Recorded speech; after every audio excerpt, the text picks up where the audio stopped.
Hello, everyone. Welcome to a new story. This is a story of dreams, courage, and breaking free from expectations. Many people are born into a life full of luxury, but what if that's not what they want? What if they have a different dream?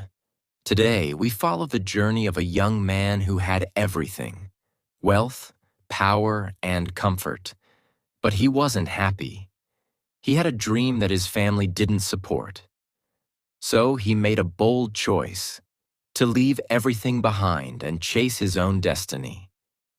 Stay with us till the end because this story will inspire you to never give up on your dreams. You will also learn how to become fluent in English, just like the main character did. Hello, my name is Leo Garcia. I am 25 years old, and I am from Madrid, Spain.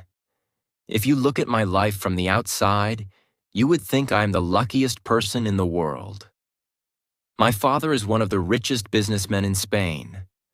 My family owns luxury hotels, expensive restaurants, and high-end fashion stores. I live in a huge mansion with servants who bring me everything before I even ask. I drive a brand new Ferrari, wear custom-made Italian suits, and own watches that cost more than a normal person's salary for a year. But you know what? I hate this life. Since I was a child, my parents had already planned my future. They sent me to the best business school and told me, "Leo, you will take over the family business. You don't need to worry about anything. You are born rich and you will die rich." But I never wanted this life. I didn't care about money, expensive shoes, or luxury parties. I had a different dream. I wanted to be a lawyer. Not just any lawyer, but a lawyer who fights for justice and truth. In college, my friends always told me, "You are so lucky, Leo. You have everything." But inside, I felt empty. What is the point of having everything if you don't have happiness? One night, I gathered the courage to tell my parents the truth.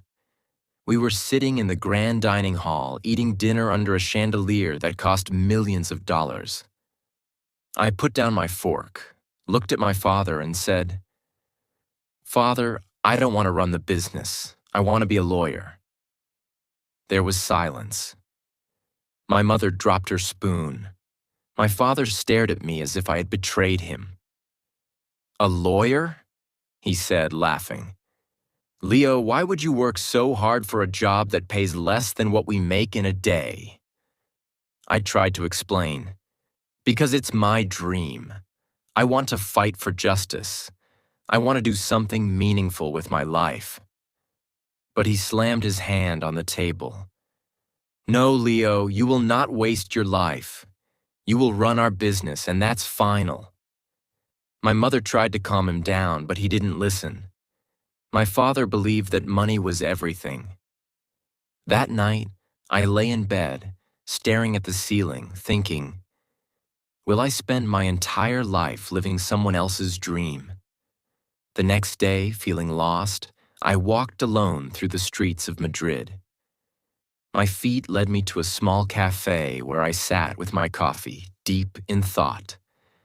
An old man was sitting at the next table watching me.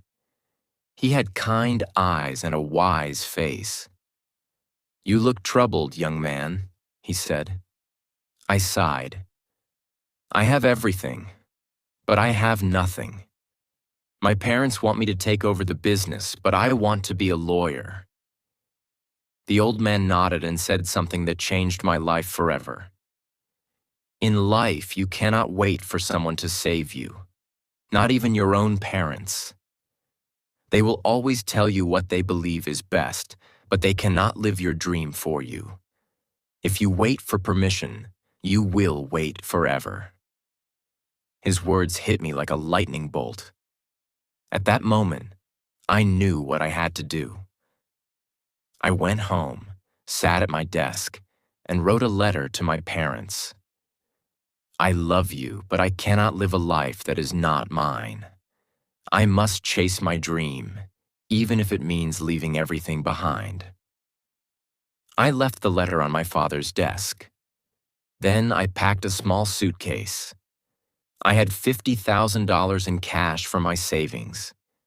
It was nothing compared to what I was used to, but it was everything I needed to start fresh. I booked a flight to Sydney, Australia. Why Australia? Because to become a lawyer there, you must speak perfect English. And I knew that if I wanted to survive, I had to become the best version of myself. At the airport, as I handed my passport to the officer, I felt a strange mix of fear and excitement. This was it. For the first time in my life, I was making a decision for myself. As the plane took off, I looked out the window and whispered, "Goodbye, old life. Hello, new destiny." The plane landed at Sydney Kingsford Smith Airport early in the morning. The moment I stepped out, a warm breeze hit my face. The air smelled different, fresh, salty, and full of possibilities. I had arrived in Australia, a country I had only seen in movies. I felt excited, but also terrified. I was in a new country, alone, without my family's support. I had money in my pocket, but I knew it wouldn't last forever. As I walked through the airport, I saw signs in English everywhere. Baggage claim, immigration, customs, exit. I could read them, but speaking English was a different challenge. At immigration, an officer looked at my passport. "Purpose of visit?" he asked. I froze. I knew the words in my head, but my tongue wouldn't move. I had studied English in Spain, but real-life conversation was much harder. I come for study?" "Law," I said, struggling. The officer raised an eyebrow. "You mean you are here to study law?" I nodded quickly. Yes, study law." He stamped my passport and waved me through, but I felt embarrassed. If I wanted to be a lawyer in Australia, I needed to speak fluent, confident English. I took a taxi from the airport. The driver was an Australian man, and his accent was fast and strong. "Mate, where you headin'?" he asked. I stared at him, confused. "Where I going?" I repeated slowly. He laughed. "Yeah, where you going?" I showed him the address on my phone. As we drove, I looked outside. Sydney was beautiful. Tall buildings, blue skies, and clean streets. People were walking in shorts and t-shirts, very different from Spain, where people dressed more formally. I saw a harbor bridge in the distance and a huge opera house. I had seen it in pictures before, but now it was real. "That's the Sydney Opera House," the driver said. "Opera?" I repeated, trying to understand. "Yeah, mate. Famous for concerts, theater, all that stuff." I nodded, feeling excited but lost. I wanted to talk more, but I didn't know enough English. I had booked a cheap Airbnb for my first few weeks. It was a small one-bedroom apartment in a suburb called Newtown. The room was simple. A small bed, a desk, a tiny kitchen, a window with a view of the street. It was nothing like my mansion in Spain, but it was mine. I sat on the bed, feeling both free and scared. I did it, I whispered to myself. I left everything behind. But now came the hardest part, learning English, finding a job, and becoming a lawyer in a country where no one knew me. The first few weeks were very difficult. I went to a cafe to order coffee, but I couldn't understand what the barista was saying. How I became fluent in English. One night I sat in my apartment and thought, if I don't fix this, I will fail. So I made a strict plan to master English, listening to Australian English every day. I started listening to Australian news, podcasts, and movies. Every morning I played ABC News on my phone. At first, I understood only 30%, but after 2 months, I understood almost everything. Speaking with Australians every day, I forced myself to talk to strangers. I started conversations in supermarkets, coffee shops, and parks. I joined an English conversation club where people from different countries practiced English. I made a rule: no speaking Spanish, only English. At first, I made a lot of mistakes, but Australians were kind and patient. Reading and writing every day. I read newspapers, law books, and novels. I wrote in a journal every night about my day.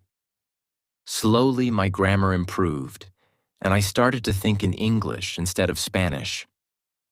Shadowing exercise. One of the best techniques I learned was shadowing, repeating what native speakers said. I played an English podcast. I paused after every sentence. I repeated the sentence exactly like the speaker. This helped me sound more natural and confident. After 3 months, my savings were getting low. I needed a job. I walked into a restaurant and asked the manager, "Do you need workers?"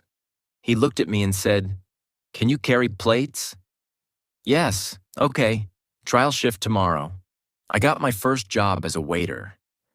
At first it was hard. I had to understand food orders, speak to customers, and work fast. Table 5 wants a medium rare steak with a side of chips. I wrote, "Table 5, meat, chips." My manager laughed. "Leo, write it properly." But after a few weeks, I improved. This job was my biggest English teacher. Every day, I talked to hundreds of people. I learned new words, phrases, and slang. After 6 months, my English was much better. I could have normal conversations, understand legal terms, and feel more confident. One night, I looked up law schools in Sydney. To become a lawyer in Australia, I had to: 1. Pass an English test, IELTS 2. Complete an Australian law course 3. Pass the bar exam. It was a long journey, but I was ready. I applied to Sydney Law School and got accepted. Standing in front of the university, I whispered, "This is my dream, and I will make it real." The day I got accepted into Sydney Law School, I felt like I was on top of the world. I had done it. But the real challenge had just begun. I walked into the huge university building. Students were everywhere, talking, reading books, and typing on laptops. Everyone looked smart, confident, and focused. I sat in my first class and the professor started speaking. "Today we will discuss tort law and precedents in common law systems." I froze. I understood the words, but my brain was too slow to process everything. Students around me took notes quickly, but I could only write a few words. I felt stupid. How will I ever survive this? I thought. The first few weeks were very tough. The legal terms were difficult. Professors spoke fast. Other students had better English than me. One night, after a long class, I sat alone in the library. I put my head on the table and almost cried. Maybe I made a mistake, I thought. Maybe I should go back to Spain. But then I remembered something. I had already overcome so many obstacles. I had left my rich, comfortable life in Spain. I had worked as a waiter. I had improved my English. I didn't come this far to give up, I told myself. I knew I had to work 10 times harder than other students. So I created a new plan to improve, studying 10 hours a day. I woke up at 5 a.m. and started studying. I read law books slowly and carefully. I wrote down every new word and its meaning. I watched YouTube videos explaining legal topics in simple English. Speaking English like a native, I still had a Spanish accent and some people didn't understand me well. So I practiced shadowing for 2 hours every day. I listened to law lectures and repeated every sentence. I spoke in front of a mirror to improve my pronunciation. I recorded my voice and listened to it to find mistakes. After 3 months, my English was much better. 3. Learning from the best. I found the top students in my class and became friends with them. I asked them how they studied. I joined study groups. I practiced debating with them. At first, I lost every debate, but after 6 months, I started winning. One day, my professor said, "Next month, you will all participate in a mock trial. You will argue a case in front of a real judge." I felt excited and scared. This was my first chance to prove myself. For weeks, I prepared day and night. I memorized my arguments. I practiced my speaking. Finally, the day came. I stood in the courtroom. My hands were shaking. The judge said, "Mr. Leo, you may begin your argument." I took a deep breath and started speaking. For 10 minutes, I presented my case. I spoke clearly, confidently, and powerfully. When I finished, the judge nodded. "Very well argued, Mr. Leo." I felt tears in my eyes. I had done it. I had gone from a boy who couldn't speak English to a law student who argued in front of a real judge. After 4 years of hard work, I passed my final exams. I walked across the stage and received my law degree. As I held my diploma, I thought about my journey. The rich boy who had everything but wasn't happy. The waiter who struggled with English. The student who worked harder than anyone else. Now I was a lawyer in Australia. I had proven to myself that no dream is impossible if you fight for it. If you have a dream, don't wait for someone to support you. Your parents might not understand your dreams. Your friends might think you are crazy. Society might tell you that you can't do it. But in the end, it's your life. If you work harder than everyone else, you can achieve anything. This is my story. What will yours be? If you have a dream, go after it. Don't wait for permission. Don't wait for the perfect time. Don't wait for someone to help you. Because the truth is, no one will fight for your dream except you. People will doubt you. Some will laugh at you. Even your own family may not believe in you. But your dream is your responsibility. I was just a rich boy from Spain. I had money, cars, and expensive clothes, but I wasn't happy. I left everything to follow my own path. I worked as a waiter, struggled with English, and fought through difficult times. And in the end, I made it. If I can do it, so can you. No dream is too big. No goal is impossible. All you need is courage, hard work, and the belief that you can change your life. So don't waste time waiting. Start now. Your dream is waiting for you. And when you finally achieve it, the world will look at you and say, "How did you do it?" And you will smile and say, "Because I never gave up."